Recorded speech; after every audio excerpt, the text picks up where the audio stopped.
CCTV's Jessica Stone has more on the strategy President Barack Obama is laying out. Jessica, we've heard a lot of this before, though, haven't we? We have, Mike, and that's the source of most of the criticism of the president's speech and also of the strategy that he described on Sunday night. The White House says Sunday's speech was designed, though, to reassure the American people.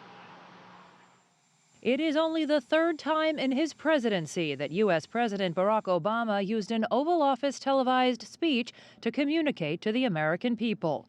With the San Bernardino mass shooting coming less than 3 weeks after the Paris terror attacks, Americans are fearful.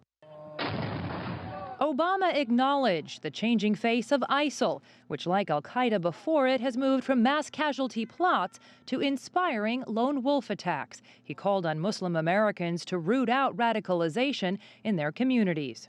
We see growing efforts by terrorists to poison the minds of people like the Boston Marathon bombers and the San Bernardino killers.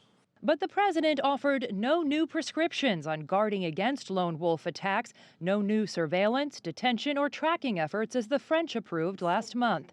The White House said Monday the U.S. is working with tech companies to take encryption out of the terrorist toolbox. But that didn't stop critics who say they've heard all this before. So I was disappointed last night when the president failed to lay out any new steps to fight this threat.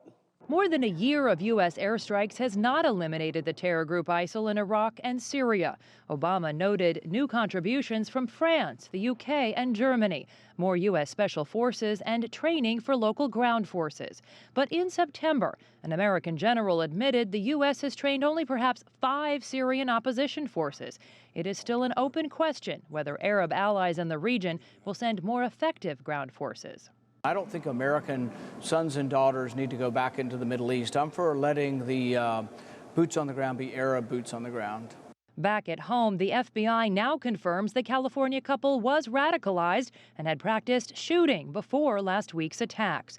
The FBI had no warning the attacks were coming. And a CNN poll conducted even before the San Bernardino shootings and released on Sunday before the speech shows that 60% of Americans do not approve of Obama's handling of terrorism, Mike.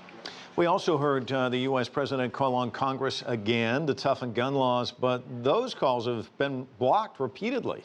And they've been made repeatedly, Mike. Of course, after the Newtown shootings 3 years ago, which took the lives of 20 school children, many people really thought that the gun culture of the United States would change. But Congress has been unable to pass anything since.